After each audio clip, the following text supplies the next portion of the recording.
Hello प्यारे मित्रों, नमस्कार। आइए आपकी नित्य संस्कृत क्लासेस में मैं वंदना आप लोगों का बहुत बहुत स्वागत और अभिनंदन करती हूँ। आइए आज की टीजीटी और पीजीटी के एग्जाम में पूछे जाने वाले व्याकरण और प्लस साहित्य से जैसे प्रश्न पूछे जाते हैं, उन्हीं प्रश्नों की हम लोग प्रैक्टिस कर रहे हैं। तो आज की जो प्रैक्टिस है वो भाग 5 है। तो प्लीज़ इस क्लास को अधिक से अधिक आप लोग शेयर कर दीजिए अपने मित्रों, भाई बहनों और दोस्तों को। और प्लीज़ जो लोग नए हैं चैनल सब्सक्राइब कर लें और लाइक करें। तो चलिए आइए अपने प्रश्नों पे चलते हैं। सबसे पहला प्रश्न हमारा पूछा जा रहा है कि जिस समास में प्रथम पद प्रधान होता है उसे कहते हैं। देखिए, आप लोग ये सोचते होंगे कि आप बोलती हैं कि सब्सक्राइब कर लें, लाइक करें, लेकिन बिना बोले आप लोग करते भी नहीं हैं। ठीक है, जब बोल देते तो आप कमेंट भी करते हैं, लाइक भी करते हैं और सब्सक्राइब भी करते हैं। ठीक है, इसलिए बोलना पड़ता है। मैं भी ये नहीं चाहती कि मैं बोलूँ, लेकिन आप लोग करते ही नहीं हैं, इसके लिए मुझे बोलना पड़ता है। तो चलिए ये प्रश्न पे चलते हैं, ज़्यादा बात न करते हुए। सबसे पहला प्रश्न हमारा पूछा जा रहा है कि जिस समास में प्रथम पद प्रधान होता है उसे क्या कहते हैं। उसे कहते हैं मतलब क्या कहते हैं? अव्ययी भाव कहते हैं कि तत्पुरुष कहते हैं कि कर्मधारय कहते हैं कि द्वंद्व कहते हैं?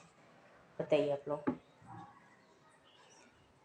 क्या कहेंगे। जिसमें प्रथम पद प्रधान होगा उसको हम क्या कहेंगे? तो आपने पढ़ा होगा, जिसे प्रथम पद प्रधान होता है उसके अव्ययी भाव समास कहा जाता है। ऑप्शन नंबर ए राइट होगा। ठीक है। अव्ययी भाव संज्ञाया फलम किम? अव्ययी भाव संज्ञाया फलम किम? अव्यय संज्ञा, प्रतिपादिक संज्ञा, शुभ संज्ञा की शुभ प्रत्ययानाम प्राप्ति। अव्ययी भाव की संज्ञा को हम कौन सा नाम देकर, क्या संज्ञा में क्या होता है? नाम। ठीक, संज्ञा में क्या होता है? किसी का नाम, किसी वस्तु, जगह या किसी का नाम होता है। यही हम पढ़े हैं व्याकरण में। तो वही पूछा जा रहा है कि जो अव्ययी भाव है उसको किस संज्ञा के नाम से हम लोग बुलाएंगे? अव्यय संज्ञा, प्रतिपादिक संज्ञा, शुभ प्रत्ययानाम प्राप्ति, तो उसको कहेंगे हम अव्यय संज्ञा। ऑप्शन नंबर ए राइट होगा। ठीक है। उपसर्जनम का उपयोग इसमें विशेष रूप से होता है। तत्पुरुष में, अव्ययी भाव में, बहुब्रीहि में कि द्वंद्व में? तो ऑप्शन नंबर बी राइट होगा, अव्ययी भाव में। क समासा नित्य नपुंसक लिंगे एक वचने प्रयुक्त भवति। अव्ययी भाव, बहुब्रीहि कि द्विगु कि द्वंद्व कि अव्ययी भाव? कौन सा समास नित्य नपुंसक लिंग में प्रयोग किया जाता है? और समास शब्द किस लिंग में है? बताइए, समास शब्द जो है यह किस लिंग में? ऐसा भी प्रश्न बनता है, समास संधि शब्द ये किस लिंग में? तो समास शब्द जान लीजिए कि ये भी पुल्लिंग में है। ठीक है, पुल्लिंग में समास शब्द जो है पुल्लिंग में है। तो वहीं पे पूछा जा रहा है कि कौन सा समास नित्य नपुंसक लिंग में हो, नपुंसक लिंग और एक वचन में प्रयुक्त होता है?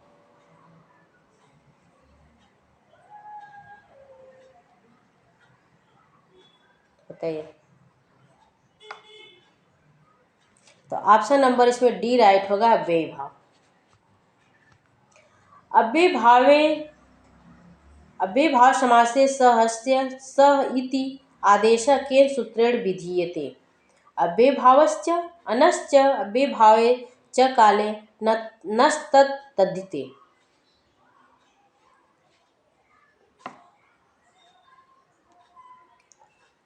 तो ऑप्शन नंबर इसमें प्रश्न नंबर 5 का अव्ययी भावे च काले होगा। ऑप्शन नंबर स राइट होगा। अगले प्रश्न पर चलते हैं। मैं आशा कर रही हूँ कि दिख रहा होगा। प्रश्न नंबर 6 हमारा है। आइए 6 पे चलते हैं। अव्ययी भाव समास की सिद्धि होने पर संपूर्ण पद हो जाता है। अव्ययी भाव समास की सिद्धि जब करते हैं तो संपूर्ण पद क्या हो जाएगा, किस में हो जाएगा? नपुंसक लिंग में, स्त्रीलिंग में, पुल्लिंग में हो जाएगा कि उपयुक्त में सभी में हो जाएगा? बताइए।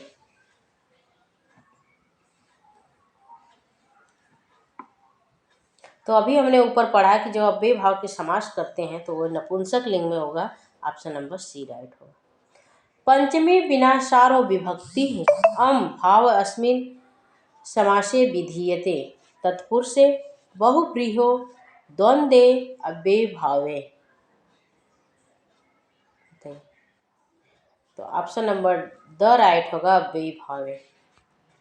समेन सिद्धिम मुनयो न भूभृत, ये कथन किसका है? आपने अब बताइए ये जो कथन है ये कहाँ से लिया गया है और किसके द्वारा रचित है, उस ग्रंथ का क्या नाम है? तो ये जान लीजिए, द्रौपदी का है कि युधिष्ठिर का है कि वनेचर का है कि दुर्योधन का है। तो ये कथन किसका है और किस ग्रंथ से है, उस ग्रंथ के रचयिता कौन है, किसके द्वारा विरचित है? तो ये है किराता अर्जुनियम का। ठीक है, किराता अर्जुनियम का है। किराता अर्जुनियम महाकवि भारवी द्वारा विरचित है, भारवी द्वारा। ठीक है, और किराता अर्जुनियम में 18 सर्ग हैं, 18 सर्ग हैं। इसकी जो स्टार्टिंग है वन पर्व से की गई है, वन पर्व से लिया गया, महाभारत के वन पर्व से। ठीक है, तो ये सब याद रखिए आप लोग। और बताइए इसमें कि इसके वक्ता कौन है, इसके कथन ये किसने कहा है? तो ये कहा गया है द्रौपदी के द्वारा। ऑप्शन नंबर ए राइट होगा। समेन सिद्धि मुनयो न भूभृत, यह द्रौपदी के द्वारा कहा गया वाक्य है। देखिए, किराता अर्जुन में कुछ वाक्य द्रौपदी भी बोलती हैं, तो ये द्रौपदी जी के द्वारा ही बोला गया वाक्य कथन है।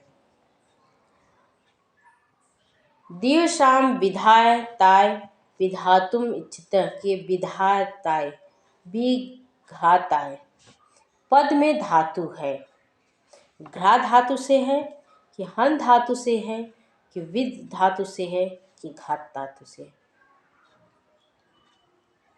तो विघाताय में हन धातु है। ऑप्शन नंबर बी राइट होगा। अर्जुन ने किस पर्वत पर तपस्या की है? बहुत ही सरल प्रश्न है। अगर आप लोगों ने किराता अर्जुन में एक बार भी पढ़े हैं तो इसको कर लेंगे कि अर्जुन ने किस पर्वत पर तपस्या की थी? रैवतक पर, इंद्रकील पे कि विंध्याचल पे कि चित्रकूट पे? तो ऑप्शन नंबर इसमें बी राइट होगा, इंद्रकील पे। महाकवि भारवी किस उपाधि से विभूषित थे? आत्मपत्र से, घंटापत्र से कि एक मिनट कि पदलालित से कि उपमा से? बताइए। और उपमा से किस कवि की उपाधि उपमा दी गई है? तो महाकवि भारवी जी किस उपाधि से विभूषित थे? तो आत्मपत्र से थे। ठीक है, आत्मपत्र आएगा। तो आज के लिए इतना ही। नमस्कार। और प्लीज़ क्लास को शेयर करें, बार बार कह रही हूँ मैं, अधिक से अधिक अपने भाई बहनों मित्रों के पास शेयर करेंगे। तो और प्रश्न कैसे हैं, प्रश्न ज़रूर बताइएगा कमेंट करके, और आपका कमेंट ही हमारे लिए मोटिवेशन होता है, तो प्लीज़ उसको करके बताइए। और प्रश्न आपको कैसे लगते हैं, क्या आपको अच्छे लगते हैं, साफ दिखाई देते हैं, सब जो भी समस्या हो कमेंट करके बताइए। चलिए नमस्कार, मिलते हैं अगले क्लास में, तब तक धन्यवाद।